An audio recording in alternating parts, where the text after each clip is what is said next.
Sahabat satu pesan, selama bertahun-tahun Timur Tengah telah menjadi kancah ketegangan yang membara, dengan bara api antara Israel dan Iran terus memanas di bawah permukaan. Hubungan kedua negara, yang dulunya adalah sekutu di bawah kekuasaan Shah Iran, telah memburuk drastis pasca Revolusi Islam 1979, berubah menjadi permusuhan sengit. Ketegangan ini bukan sekadar friksi diplomatik, melainkan intrik geopolitik yang kompleks, ditandai oleh perang proksi, perlombaan senjata, dan retorika yang semakin provokatif. Namun, ketika Hamas melancarkan serangan teroris brutalnya terhadap Israel pada Oktober 2023, insiden mengerikan itu bukan hanya memicu konflik di Gaza, melainkan juga menyulut sumbu yang telah lama terpasang antara Israel dan Iran. Ketegangan yang memuncak itu kini telah mencapai titik didihnya, meledak menjadi konfrontasi langsung yang tak terhindarkan. Israel, dengan keberanian yang mengejutkan dunia, baru saja melancarkan serangan dahsyat terhadap Iran, mengguncang fondasi stabilitas regional. Dunia menahan napas, terperangkap dalam kecemasan kolektif, sambil mengajukan pertanyaan yang paling mendesak saat ini. Apakah kita benar-benar berada di ambang perang skala penuh yang berpotensi menyeret seluruh Timur Tengah, bahkan mungkin dunia, ke dalam pusaran konflik tak berujung? Apa konsekuensi mengerikan yang akan terjadi ketika dua kekuatan regional dengan kemampuan militer dan ideologi yang berlawanan ini saling berhadapan secara langsung? Mengapa tindakan drastis dan menggegerkan ini harus terjadi sekarang, pada momen yang begitu kritis dalam sejarah? Dan bagaimana dampaknya yang tak terhindarkan akan mengubah peta geopolitik global untuk dekade-dekade mendatang? Mari kita selami lebih dalam, mengungkap setiap lapisan peristiwa yang mengguncang ini. Api yang melahap dan titik didih yang dicapai. Mengapa Israel, sebuah negara yang dikenal dengan perhitungan strategisnya, tiba-tiba memutuskan untuk melancarkan Operasi Singa Bangkit, Operation Rising Lion, sebuah serangan presisi yang bukan hanya melenyapkan program nuklir Iran yang telah lama diperdebatkan, tetapi juga menghabisi beberapa pejabat militer dan ilmuwan paling terkemuka di negara itu? Apakah ini langkah awal menuju kehancuran yang tak terelakkan, memicu konflik global yang selama ini hanya menjadi momok belaka? Kabar mengejutkan ini pertama kali pecah pada 13 Juni, dilaporkan oleh media investigasi terkemuka seperti The War Zone, yang mengutip seorang pejabat Israel yang identitasnya dirahasiakan, namun dengan jelas menyatakan, serangan baru saja dimulai di Iran. Kami dalam situasi darurat di seluruh negeri. Pernyataan singkat namun syarat makna ini seolah mengonfirmasi laporan awal dari Axios pada hari yang sama, yang menyebutkan bahwa Angkatan Udara Israel telah melakukan serangan terhadap Iran sejak 12 Juni. Pada awalnya, kebingungan melanda karena tidak ada yang tahu persis apa yang menjadi sasaran Israel. Namun, seiring berjalannya waktu, detail-detail mengerikan mulai terkuak, mengisi kekosongan informasi yang menimbulkan spekulasi. The War Zone melaporkan bahwa Israel memilih untuk tetap diam pada jam-jam awal setelah serangan, kemungkinan besar karena operasi militer itu masih berlangsung, dan mereka tidak ingin membocorkan informasi vital yang bisa membahayakan keberhasilan misi atau personel mereka. Namun, tirai kerahasiaan akhirnya tersingkap pada pukul 8.51 malam waktu timur, ketika Angkatan Pertahanan Israel, IDF, merilis pernyataan resmi yang menggemparkan. Mereka mengumumkan telah melakukan apa yang mereka sebut sebagai serangan pendahuluan yang tepat terhadap fasilitas nuklir Iran dan sejumlah pejabat paling terkemuka di negara itu. Beberapa waktu lalu, mengikuti arahan eselon politik, IDF meluncurkan serangan gabungan preemptif yang tepat berdasarkan intelijen berkualitas tinggi untuk menyerang program nuklir Iran dan sebagai tanggapan atas agresi berkelanjutan rezim Iran terhadap Israel. Demikian bunyi pernyataan IDF yang menohok. Mereka menambahkan, puluhan jet Angkatan Udara Israel, IEAF, menyelesaikan tahap pertama yang mencakup serangan terhadap puluhan target militer, termasuk target nuklir di berbagai wilayah Iran. Ini bukan sekadar retaliasi, melainkan sebuah langkah preventif yang diperhitungkan secara matang. Pernyataan IDF selanjutnya menguraikan alasan di balik keputusan drastis ini. Israel mengklaim bahwa rezim Iran telah melancarkan kampanye teror, baik secara langsung maupun tidak langsung, terhadap negara Israel. Kampanye ini melibatkan pendanaan dan pengarahan kegiatan teroris oleh proksi-proksinya di seluruh Timur Tengah, sembari terus berupaya keras untuk memperoleh senjata nuklir. IDF juga menuduh Iran telah secara terang-terangan menjadikan penghancuran negara Israel sebagai tujuan utama mereka. Alasan IDF jelas dan tegas. Mereka harus menyerang Iran dengan keras sekarang karena beberapa alasan krusial. IDF menyatakan bahwa Iran telah bersiap untuk menyerang Israel secara langsung, dan serangan ini juga berfungsi sebagai balas dendam atas pendanaan Iran terhadap organisasi-organisasi proksi seperti Hamas. Lebih dari itu, ini adalah tindakan paling langsung dan efektif yang dapat dilakukan Israel untuk mencegah Iran membangun senjata nuklir yang berpotensi mengancam keberadaan Israel secara eksistensial. Sebuah langkah berani yang mengambil risiko besar demi keamanan nasional. Jejak kehancuran Singa Bangkit lantas. Apa saja yang menjadi sasaran utama dalam operasi Singa Bangkit yang menghancurkan ini? Apa skala kehancuran yang ditimbulkan dan seberapa luas dampaknya? Fasilitas nuklir Natanz adalah salah satu target pertama yang dikonfirmasi. Akun Clash Report X dengan cepat memberitakan kabar ini, sekaligus membagikan video berdurasi 18 detik yang tampak menunjukkan asap mengepul dari puing-puing situs yang terbakar hebat. Situs ini adalah bagian vital dari program nuklir Iran dan dilindungi oleh perisai beton setebal sekitar 25 kaki, menurut laporan The Times of Israel. Pengetahuan publik tentang keberadaan situs ini sudah ada sejak tahun 2002, yang diketahui mengandung sentrifugal yang terkubur hingga 164 kaki di bawah tanah. Semua karakteristik ini menjadikannya target yang sangat jelas dan strategis bagi Israel jika IDF ingin melenyapkan kemampuan nuklir Iran yang sedang berkembang pesat. Namun, Natanz jauh dari satu-satunya situs yang diserang Israel dalam operasi Rising Lion. Pada pukul 9.30 malam, TWWWZ juga melaporkan serangan terhadap kota Piran Shahr. Serangan ini berbeda dari serangan sebelumnya, di mana Natanz adalah fasilitas nuklir. Piran Shahr adalah kota yang terletak di Azerbaijan Barat, dekat perbatasan Irak. Akun Thomas van Linger X membagikan gambar awal yang tampaknya menunjukkan asap membumbung dari sebuah bangunan yang diserang Israel dengan serangan udaranya yang presisi. Sebuah postingan selanjutnya dari akun yang sama datang dengan video yang melaporkan banyak ledakan sekunder di lokasi target di kota itu. Vaninga berspekulasi bahwa Israel mungkin telah menyerang Piran Shahr karena kota itu menjadi rumah bagi gudang amunisi Iran, sebuah target penting lainnya yang hancur dalam operasi ini. Laporan lain yang semakin memperburuk keadaan Iran memberitahu kita bahwa ibu kota Iran, Teheran, tidak luput dari kemarahan IDF. Akun Osin Defender X melaporkan bahwa operasi pencarian dan penyelamatan sudah berlangsung di berbagai lokasi di seluruh Teheran, menunjukkan bahwa Israel menyerang ibu kota Iran dengan sangat keras. Mereka membagikan rekaman sebuah bangunan yang tidak disebutkan namanya di kota itu, yang sedang diperiksa oleh kru pekerja penyelamat, menggambarkan skala kehancuran yang luas. TWWZ juga melaporkan bahwa media pemerintah Iran melaporkan bahwa api berkobar di dekat atau di markas besar Korps Garda Revolusi Islam, IRGC, di Teheran, sebuah simbol kekuatan militer Iran. Serangan awal terhadap Teheran ini tampaknya baru permulaan dari gelombang kehancuran. Osin Defender membagikan rekaman di dini hari 13 Juni yang menunjukkan bahwa Israel telah melancarkan gelombang serangan sekunder terhadap kota itu, yang ditanggapi Iran dengan aktivitas pertahanan udara yang sporadis. Gambaran kehancuran yang dilukis Israel dengan Rising Lion menjadi lebih jelas. Ya, ini adalah operasi yang tepat dalam hal apa yang diserang Israel. Tetapi itu bukan operasi di mana Israel berfokus hanya pada satu situs. Mereka menyerang beberapa lokasi di Iran, semuanya dalam hitungan menit atau jam satu sama lain, dalam serangkaian serangan udara terkoordinasi yang dirancang untuk melenyapkan beberapa fasilitas nuklir dan militer utama negara itu. Sebuah strategi yang komprehensif dan mematikan. Berita semakin buruk bagi Iran. Ada dugaan bahwa serangan itu dimungkinkan baik karena Israel menempatkan pasukan di darat di Iran maupun karena kegagalan pertahanan udara Iran yang mengejutkan. Akun Status 6X tampaknya mengonfirmasi bahwa Israel memiliki orang-orang yang beroperasi di dalam, mengutip seorang pejabat Israel yang tidak disebutkan namanya, yang menyatakan, di samping serangan ekstensif oleh Angkatan Udara Israel, Mossad memimpin serangkaian operasi kontra terorisme rahasia jauh di dalam Iran. Operasi ini dirancang untuk merusak susunan rudal strategis dan kemampuan pertahanan udara Iran.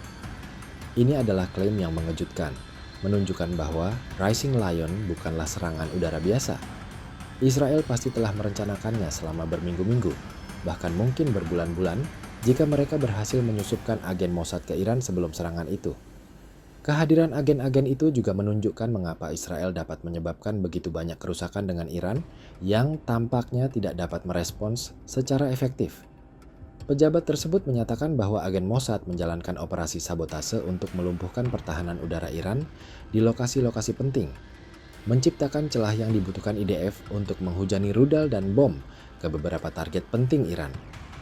Dan dengan target, kata itu tidak hanya berarti fasilitas nuklir, gudang amunisi, dan beberapa bangunan di Teheran. Israel juga mengincar orang-orang. TWWZ melaporkan bahwa serangan terhadap Teheran khususnya berfokus pada personel kunci dalam militer Iran.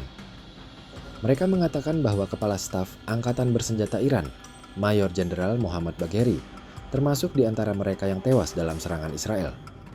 The New York Times mengonfirmasi laporan ini, menambahkan bahwa Israel berhasil melenyapkan pria yang merupakan komandan tertinggi kedua angkatan bersenjata Iran setelah pemimpin tertinggi negara itu, Ayatollah Ali Khamenei. Ini adalah pukulan telak terhadap hierarki militer Iran, dan Bagheri hanyalah permulaan dari daftar tokoh penting yang tewas. The New York Times juga mengatakan bahwa serangan Israel melenyapkan Jenderal Hossein Salami yang merupakan kepala IRGC Iran, sebuah organisasi militer dan politik yang sangat berpengaruh. Kematiannya mungkin menjelaskan api yang terlihat di markas IRGC.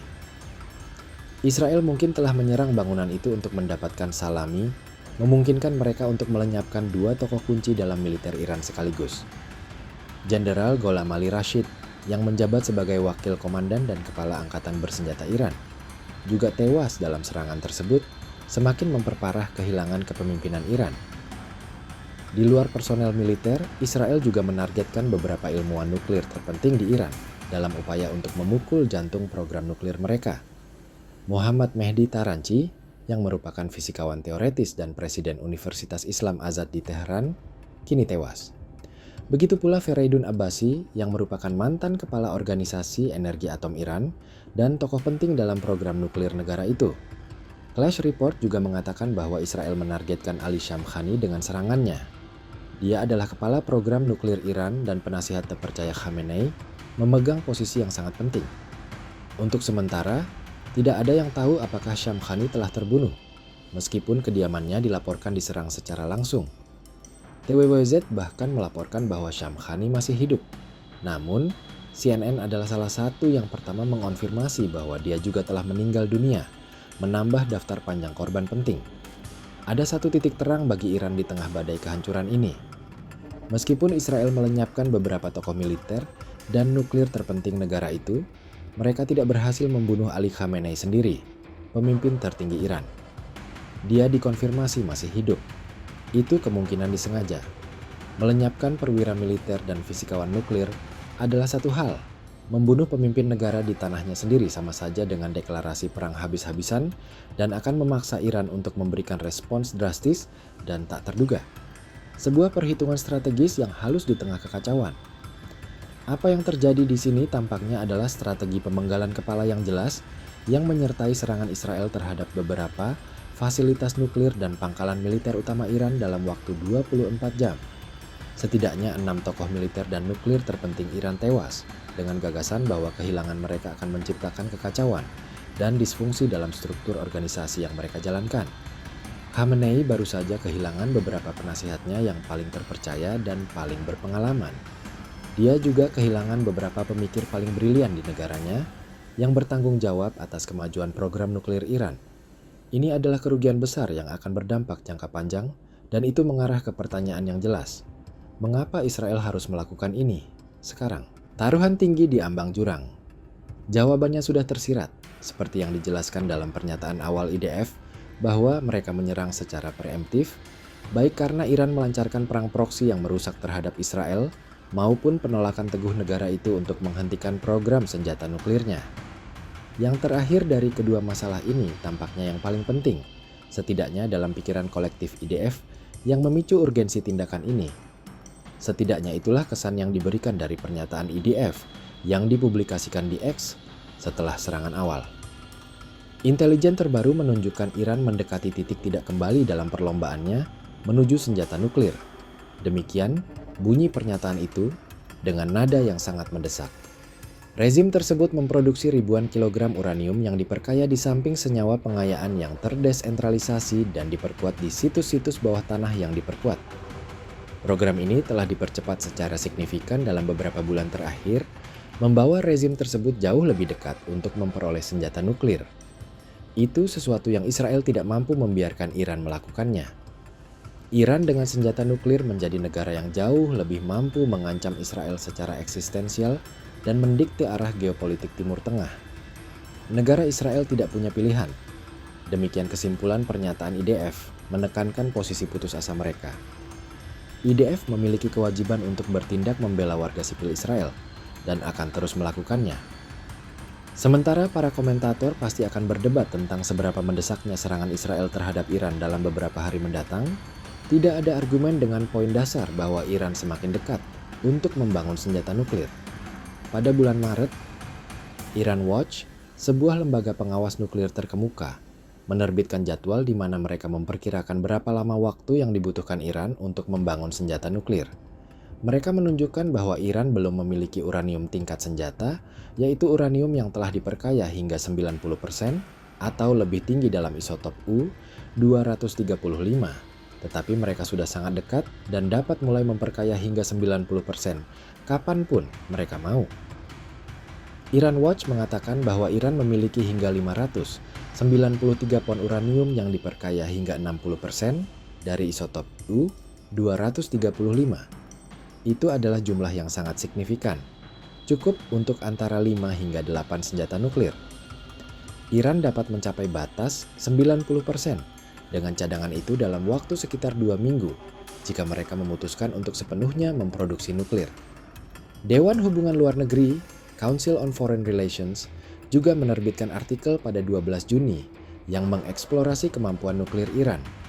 Mereka mengonfirmasi bahwa Iran belum memiliki senjata nuklir, tetapi juga menambahkan bahwa analis Barat mengatakan negara itu memiliki pengetahuan dan infrastruktur yang diperlukan untuk memproduksi senjata nuklir dalam waktu yang cukup singkat, jika para pemimpinnya memutuskan untuk melakukannya. Implikasinya di sini sangat jelas. Hanya masalah waktu sebelum Iran membangun hulu ledak nuklir. Satu-satunya hal yang tampaknya menghentikannya adalah mengetahui seberapa besar reaksi internasional yang akan ditimbulkan.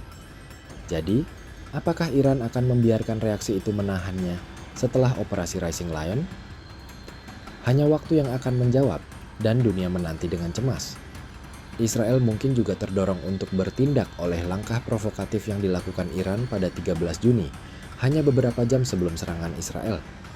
Pada 31 Mei, pengawas nuklir PBB, IAEA, melaporkan bahwa Iran telah mengumpulkan sekitar 900 pon uranium yang diperkaya hingga 60%. Itu mewakili peningkatan 294,9 pon sejak kunjungan terakhir pengawas ke negara itu pada bulan Februari, dan itu menunjukkan bahwa Iran tidak berniat mematuhi aturan Badan Energi Atom Internasional yang berbasis di Wina yang seharusnya membatasi pengayaan uranium negara itu. PBB mengecam Iran atas pelanggaran tersebut. Iran menanggapi dengan pengumuman yang lebih menantang pada 13 Juni, niatnya untuk membangun situs pengayaan uranium ketiga. Hanya beberapa jam kemudian, bom-bom Israel mulai berjatuhan di Iran, menggarisbawahi urgensi Israel dalam merespons ancaman ini. Pada titik ini, tampaknya jelas bahwa Israel setidaknya tulus dalam klaimnya bahwa mereka menyerang Iran karena ancaman nuklir yang ditimbulkan negara itu. Klaim itu didukung oleh berbagai organisasi dan intelijen yang telah memperingatkan terhadap aktivitas pengayaan uranium Iran yang berbahaya. Iran tidak membantu kasusnya dengan begitu terang-terangan menentang PBB dengan pengumuman pusat pengayaan barunya yang ambisius. Israel melihat apa yang mereka lakukan dari 12 hingga 13 Juni sebagai keharusan untuk melenyapkan program nuklir Iran sebelum dapat mengambil langkah terakhir menuju pengayaan uraniumnya hingga 90% yang dibutuhkan untuk membangun hulu ledak nuklir yang mematikan. Reaksi berantai dan pilihan sulit. Semua ini mengarah ke pertanyaan yang jelas. Apa yang terjadi selanjutnya dalam saga yang penuh risiko ini? Dari perspektif Israel, apa yang terjadi pada 13 Juni hanyalah permulaan dari sebuah operasi yang lebih besar. Itu menurut Kepala Staf Umum negara itu, Eyal Zamir, yang TWWZ laporkan mengatakan, warga sipil Israel, ini adalah hari-hari yang menentukan. Kami saat ini berada di awal fase baru dalam operasi untuk mengamankan masa depan kami. Zamir menambahkan bahwa Israel telah mempersiapkan operasi Rising Lion untuk waktu yang sangat lama, dan dia menyerukan kepada rakyat Israel untuk mendukung pasukan negara itu saat operasi bergerak ke fase berikutnya. Tidak seperti masa lalu, kita menghadapi musuh sebagai bangsa dan kekuatan regional dengan tentara yang tiada duanya. Di luar teknologi, sarana operasional, dan metode, kita memiliki elemen unik tambahan. Semangat Zionis dan Yahudi yang berdetak di dalam diri kita. Ini tentu saja terdengar seperti Israel belum selesai, dan mereka siap untuk eskalasi lebih lanjut. Menurut akun Raksoilu X, Channel 12 Israel telah mengonfirmasi bahwa serangan militer Israel akan berlanjut selama 2 minggu lagi. Apakah intensitas serangan itu akan tetap seintens? Yang sudah terlihat masih harus dilihat, tetapi jangan salah, ini bukan kejadian sekali saja. Dalam beberapa hari mendatang, Israel diperkirakan akan menyerang Iran lagi dan lagi, memperpanjang konflik ini. Iran tentu saja tidak tinggal diam setelah menerima pukulan telak ini. Menurut Jerusalem Post, seorang pejabat Iran yang tidak disebutkan namanya mengatakan respons terhadap serangan Israel akan keras dan tegas, sambil menambahkan bahwa pembalasan Iran terhadap serangan itu sedang dibahas di tingkat tertinggi kepemimpinan. Respons itu tampaknya datang sekitar pukul 1.15 pagi waktu timur, beberapa jam setelah serangan Israel. Kantor berita AFP melaporkan di X bahwa Iran telah meluncurkan sekitar 100 drone bunuh diri menuju Israel. Media yang sama mengatakan bahwa Israel sedang berupaya mencegat drone-drone itu di wilayah udaranya sendiri, sebuah tantangan pertahanan udara yang besar. The War Zone menambahkan bahwa Israel melakukan ini sendirian, sebuah detail penting. Di masa lalu, ITES dan pasukan sekutu lainnya telah bekerja sama dengan Israel untuk menetralkan drone yang masuk, tetapi tidak kali ini mengisyaratkan pergeseran dinamika regional. Dan itu membawa kita ke respons Amerika Serikat terhadap apa yang baru saja dilakukan Israel dengan operasi Rising Lion. Akan mudah untuk berasumsi bahwa Amerika Serikat mungkin telah membantu Israel untuk melakukan serangkaian serangan udaranya yang presisi. Bagaimanapun, baru pada bulan April Reuters melaporkan bahwa Donald Trump mengatakan kepada Iran bahwa akan ada semua neraka yang harus dibayar jika mereka tidak meninggalkan program nuklirnya dan mulai bernegosiasi dengan Staten IHS. Ancaman-ancaman itu muncul di tengah kampanye pemboman besar-besaran ISIS terhadap Houthi di Yaman yang dirancang untuk memenggal salah satu proksi Iran paling terkemuka yang beroperasi di Timur Tengah. Namun, asumsi itu salah besar. IS mengklaim tidak ada hubungannya sama sekali dengan operasi Rising Lion. Menteri Luar Negeri Marco Rubio dengan cepat dan tegas mencoba menjauhkan Amerika Serikat dari tindakan terbaru Israel. Kami tidak terlibat dalam serangan terhadap Iran dan prioritas utama kami adalah melindungi pasukan Amerika di wilayah tersebut, kata Rubio. Izinkan saya memperjelas, Iran seharusnya tidak menargetkan kepentingan atau personel al-Hawat Asyatasa.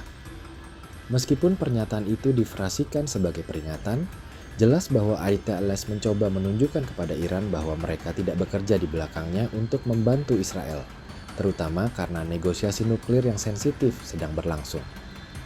Itu berarti juga tidak jelas apa, jika ada, yang diketahui ITLS tentang Rising Lion sebelum itu terjadi. Menurut BBC, Israel telah memberitahu ITLS bahwa serangan itu diperlukan untuk pertahanan Israel. Namun, apakah saran itu datang sebelum atau setelah Rising Lion dimulai? Tidak diketahui publik. Presiden Amerika Serikat Donald Trump kemungkinan tidak akan senang. Beberapa jam sebelum Israel menyerang Iran, BBC mengatakan bahwa Trump memperingatkan bahwa setiap operasi militer yang dilakukan terhadap Iran sekarang akan mengacaukan upaya atas IS untuk menegosiasikan kesepakatan nuklir. Selama saya pikir mereka akan mencapai kesepakatan, saya tidak ingin mereka masuk, kata Trump.